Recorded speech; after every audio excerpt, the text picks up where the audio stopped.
Yung counsel mo, pwede nandun sa likod para you can advise him.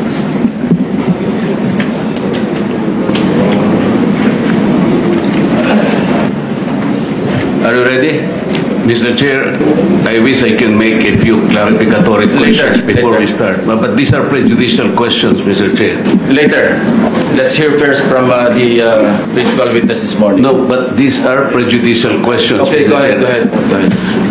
Foremost to my mind, Mr. Chair, is the integrity, the impartiality, and the objectivity of the proceedings of this committee.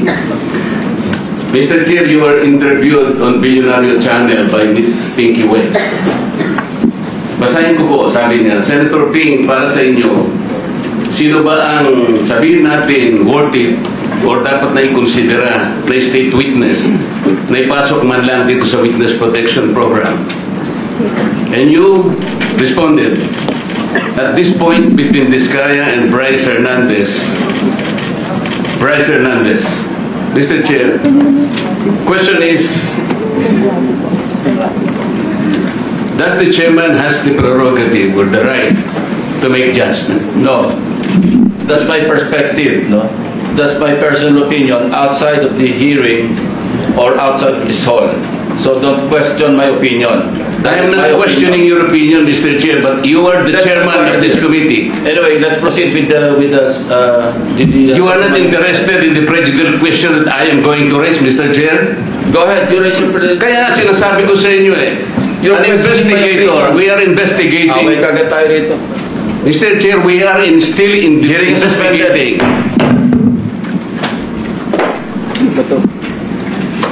Mr. Chair, nag-i-investigate muna tayo. The point is, an investigator cannot be judged the same time.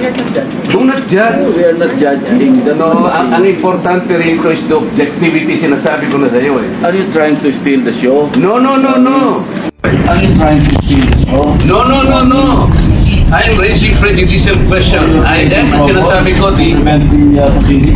Mr. Chair, sinabi ko na sa iyo, the interest of this committee is the impartiality, the objectivity. Saan huwag kayo magbibigay ng opinion? Why did you choose, for example, Bryce? Over to this guy? My opinion. You cannot question my opinion. Outside of this hall, you cannot question my opinion. You also question. I am questioning your opinion because you are the chairman of this committee, Mr. Chair. What's your opinion? Ang mangyayari nito, so, mas credible si Bryce kaysa Diskaya. Bakit gano'n? Why are we trying to prejudge this? Hindi, Mr. President, we are still in the process of investigation. If we are in the process of investigation, Why are then you we so should not protective of judge. this guy? Why are you so protective? I am not protecting them. Mabuti sinabi mo yan, Mr. Chair. Pwede ba nating i-record ito? Palagi nyo sinasabi, I am protective of the Diskaya. When I was chairman of this committee, sinabi ko na sa inyo, the only remedy provided under the law is for them to apply if they qualify under the process of witness protection program. That's all what I did. Session is resumed. Session is resumed. Mr. Alcantara, you proceed. I am questioning the proceedings, Mr. Chair. Mr. Alcantara, you proceed. I will register my continuing objection, Mr. Chair. I will question the objectivity of this proceedings. If you will not allow me to raise this point, maybe in the plenary this afternoon I will raise it. Go ahead. Mr. Alcantara, you proceed with your statement. Your Honor, okay lang po bang makapagbigay ako ng opening statement ko po? Proceed. Ano ba gagawin natin dito? Ipag-proceed kayo without hearing yan? Magandang umaga po sa inyong lahat. Tinatanggap ko po na ako po ay bilang kasaluhan ng maraming tanong sa mga nakakaraang araw. Upang maproteksyonan ang institusyon na aking minahal sa loob ng 30 taon. Ako po. Dahil sa itong mga nakangaraw, ako po ay nakapag-isip-isip matulungan na lamang po sa ating investigation ito. Kaya po bayan. Marcoleta is recognized. Salamat, Mr. Chair. Hindi ko na po nakikita si Secretary Boying Remulla, Mr. Chair. Meron po bang naiwan na USEC man lang ng Department of Justice? Anybody from the DOJ? Wala si PG Padulyon ngayon. Anyway, he will come back at 1:30 to 2, between 1:30 and 2 p.m., Your Honor. Kasi kaya importante po ang aking itatanong sana sapagkat kaninang tinatanong ko siya, pinipilit niya yung opinion niya na kinakailangan talaga magsoli yung mga diskaya para tanggapin niya yung aplikasyon. Wala naman po talaga sa batas yun. Ipipilit ba ang opinion ng isang undersecretary o isang secretary ng Department of Justice samantalang maliwanag na maliwanag po ang requisites ng batas? Itingnan mo po natin ngayon, Mr. Chair, ang dilemma nitong dalawang mag-asawang ito. Narinig po natin ang supplemental affidavits nila. Sa aking palagay, very extensive revelation ng mga pangyayari na ating binubuksan ngayon. Ngunit dahil nga nagpahayag kayo ng opinion ninyo, ito po yung kanina pa pinipilit ko na parang na-discredit na sila kasi kung ikukumpara sila kay Bryce Hernandez, mas kapanipaniwala si Bryce Hernandez. Masasakripisyo ngayon, whatever is the quality o madidiminis ngayon ang veracity ng kanilang testimony. Ito po yung kanina pa gusto ko nang sabihin sana. Paano natin paniniwalaan sila ngayon kung nakapagpahayag na tayo ng opinion tungkol kung sino po yung dapat paniwalaan dito? For the record, Your Honor, naniniwala ako sa kanilang mga pahayag ngayon. Alam niyo, yung credibility, relative yan eh. At one point, si Bryce Hernandez, as I also mentioned, was not credible. He started becoming credible because of new revelations. Afterwards, he may not be credible again. Relative po yan eh. Kaya po, wala pong cast in stone na credibility, walang cast in stone, especially in a hearing like this. yung pinakamaingat nga po na gagawin natin, minumungkahi ko, Mr. Chair, na huwag na po tayong magbigay ng opinion. Makikita naman po natin sa pagdaan ng in the course of our discussion kung sino talaga ang maglilinaw na makikita nating nakakatulong sa ating pagdinig. Ito lang po ang gusto kong sabihin. Pangalawa po, ang mga diskaya lamang ang unang nagbigay ng sworn affidavit nung i-float ko po yung paraan na maaaring makatulong sila ng higit sa pagtuklas natin kung sino talaga yung mga proponents. Wala namang iba. Sila yung nakipag-unahan. At dahil doon, naimungkahi ko nga, sapagkat yun naman ay nasa batas talaga. Nasa Section 4 po ng batas ng WPP. Kaya po namin sila kinonsider. Ngayon, kung sasabihin po ng Department of Justice na kinakailangan pa palang testingin ang kredibilidad, ang sincerity, yung goodwill, na wala naman po sa batas yun, paano po yung aplikasyon nila? So sa mga tweet, yung batas po, yung batas mismo na tinatadhana para sa mga ganitong klaseng pagkakataon, hindi po nabibigyan ng katuparan. Ang sinasabi po nila, kinakampihan ko raw ang mga diskaya. Hindi po, tuntunin natin from the beginning. I am very consistent. Ang batas po ang aking sinusunod, ang tinutuntun ko. Meron po kasing isang taong nagsabi, nag-intriga, nagpalabas ng kung anong klaseng intriga, na ako raw po, o maring hindi ako, isa raw mambabatas ang lumapit sa diskaya, humihingi raw po ng 1 billion pesos. Para po yatang nagkasundo sa 120 million na lang. Isipin po ninyo, kapatid po yata yun ng ating colleague, si Ben Tulfo. So ngayon po, ang dami nagsasabi na baka ako yun. Sa akin lang po, okay lang yung magpalabas sila ng ganun eh. Basta may maniwala lang sana na mas maraming tao na hindi totoo ang sinasabi. Para sa akin, okay na po yun eh. Mr. Diskaya, meron bang pagkakataon ako nagpahaging sa iyo ng kahit ano pa? Your Honor, wala po talaga. Saan ang galing yung binanggit ni Ben Tulfo na merong isang mambabatas? Your Honor, wala po akong idea, Your Honor. Hindi po Ben Tulfo, Ramon Tulfo pala. Sorry. Your Honor, wala po akong idea, Your Honor, kung saan po nanggaling.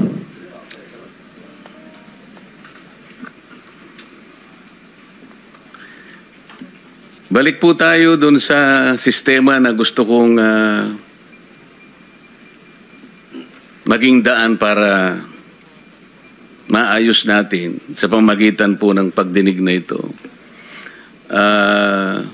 Secretary Bonoan o kaya si Yusek Kati, kung sino man po ang pwedeng sumagot sa inyo. Natukoy na po natin kanina yung taba ng budget na halos 1 trillion pesos ay talagang naidagdag sa budget na hindi naman kailangan. At ngayon po, ito yung ating pinagtatalunan. Sino po bang may kagagawan kung bakit lumubo ng ganito ng budget na hindi naman natin kailangan? Halimbawa po, yung mga party list, Yusek Kati or Sec Bonoan, meron kayong Code 160. Magkano po ba yung binibigay nyo sa mga congressmen na party list? Magkano po ba yung nakatoka para sa kanila? Your Honor, I think we are locating 160 billion per party list. 160 million, Your Honor. Sa party list po yun? Sa party list, Your Honor. Yung regular po na congressman? The regular congressman, the allocation is based on a formula that we have already agreed. Average po? Kasi 300 something congressmen. Tama bang i-assume na mag-average sila ng 1 billion bawat isa? 1 billion, Your Honor. Sorry. Opo. On the average, Your Honor, maybe. Kaya nga po. So, tingnan niyo po niyo yung lopsided. Tingnan po niyo yung pagkakaya. Pag party list ka, masaya ka na po sa 150. Nagsimula pa po yun, 130. Totoo po yan. Kasi po matagal akong nag-party list eh. Kaya po pag sinabi ng speaker sa amin, ang para sa inyo, ganito, magsimula na kayong maglista. Nationwide po ang constituency ng party list. Kaya po, magsimula. Saan mo dadalhin yung 150 million buong Pilipinas? Kaya po, merong isang barangay, sasabihin ko sa kanila, pwede bang 500,000 na lang muna kayo? Kasi paghahatian po ninyo ito. Sasabihin sa amin ng ibang mga barangay kapitan, sa kubeta lang po, hindi na po kakasa ito. Kawawang-kawawa po ang party list. Regular, 1 billion. Samantalang ang distrito po niya, lalong-lalo na po kung Batanes. Ilang tao lang ba ang Batanes? Yung Butante yata ron, 9,000 lang ang Butante. Pero meron siyang 1 billion. Ang party list, nationwide ang constituency, masaya ka na sa 150. Ito yung sistema pong mali. Hindi ko malaman paano po rin yung ina-allocate. Yung allocation po ang problema rito. Yung pong code na 143, USEC, para saan po yun? Magkano po ang nakatoka ron? Pwede pong i-clarify, ano po yung 143? Yung pong mga insertions, magkano po yun? Kanina po, pinag-usapan natin. Sa Congress, magkano po yun? Sa House of Representatives. Yung House of Representatives, Your Honor, meron yung leadership fund din. Natapos na po tayo doon. Okay. Sama-sama na po doon. Nasa 450B na po yun. Pati yung allocable. Yes, Your Honor. Yeah. Ayan po yung...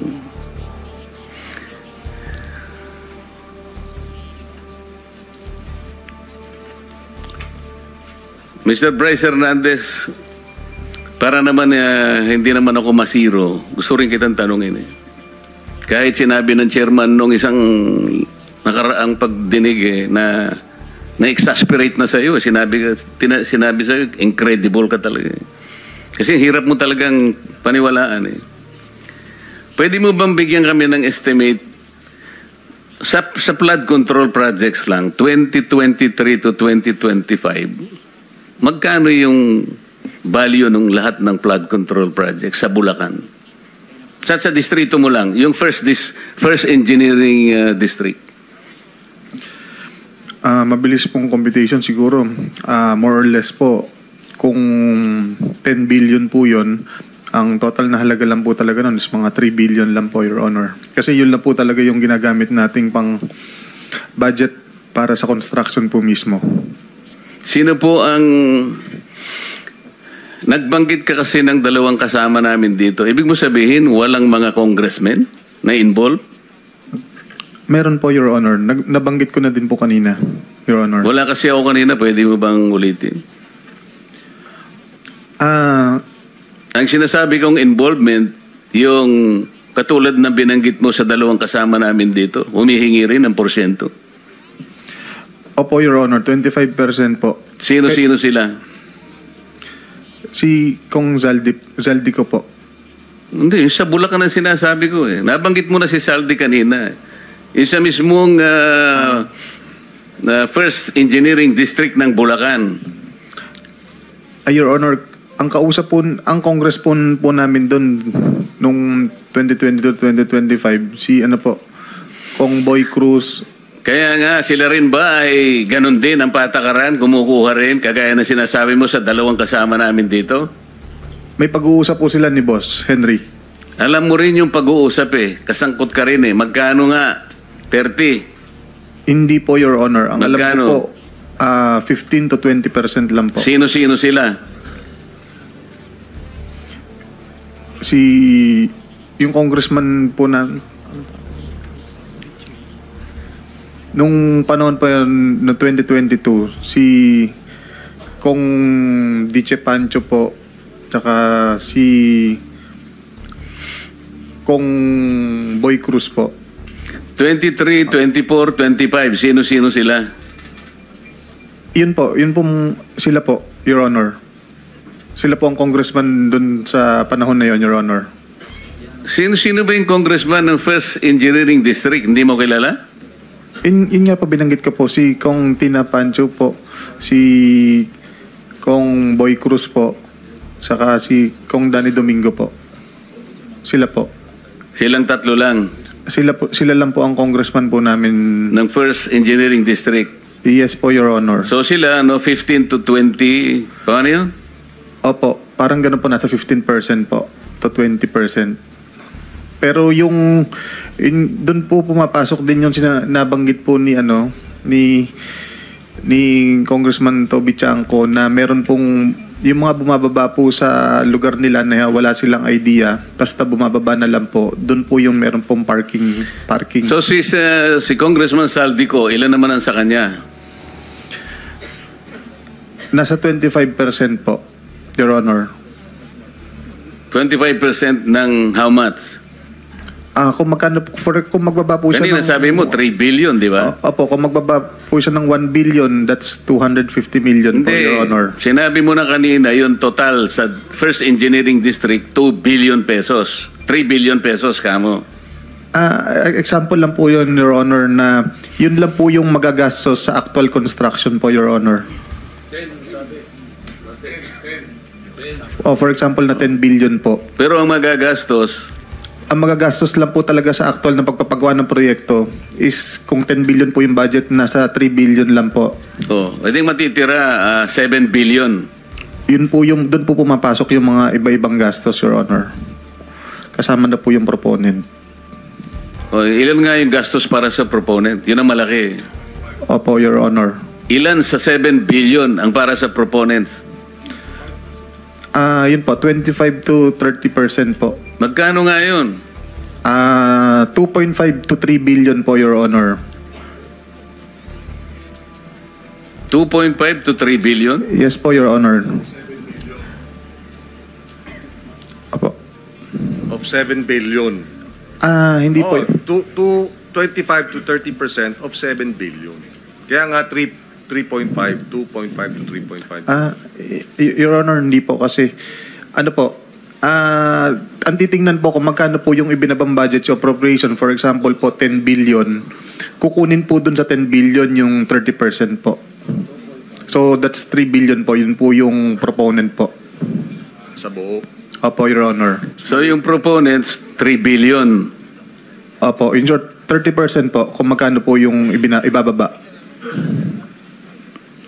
Hindi tayo nagkakaintindihan. Gusto ko kasing makwenta ilan lahat ang napunta sa mga proponents na sinasabi mo. Sabi mo merong congressman, tapos sinama mo si Saldico, tapos meron ka sinabi ritong dalawa sa amin. Ilan ba yon sa kwenta mo? Your Honor, ang congressman po na regular namin, iba po sa party list. Magkakaiba po sila. Hindi po sila pare-parehas Kaya ng nga, gastos. ilagay mo na lang kamo, sinabi mo nga 15 to 20% eh. O ilan sila? 3, 4, 5, ilan ba? Bali, regular na congressman po namin 3. Tapos may mga iba, marami pong nagpapababa ng pondo sa amin, Your Honor. Iba-iba po. Hindi lang po senador at party list. Kaya nga gusto ko lang bigyan mo kami ng idea magkano talaga between 2023 to 25, sinabi ko na sa iyo, ang napunta sa mga proponents lang para magkaroon kami ng idea kung magkano ang nawawala.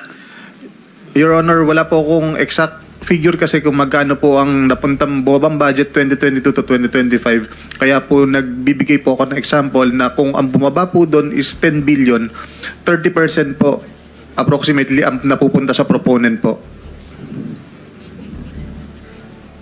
Naiintindihan ko yun eh. Kaya nga, kwentahin natin magkano nga lahat ang napunta sa proponents using your own example. 3 billion po, Your Honor. Lahat na? Yes po. Lahat na? Approximately, Your Honor, ganun po. Paano natin ngayon kukwentahin yon? Kasi, alam mo, narinig ko si Chairman sa isang privilege speech niya, 2023 to 2025, yung pinanalo nyo sa nilustay yung pera sa casino, 2.1 billion yata. Okay? Si Boss Henry po. Hindi, bali sa privilege speech ni Chairman, Apo. 2.1 billion na yung inyong ipinatalo. Okay. Ngayon, sa proponent sabi mong ganyan, 3 billion. Apo, for example lang po yan.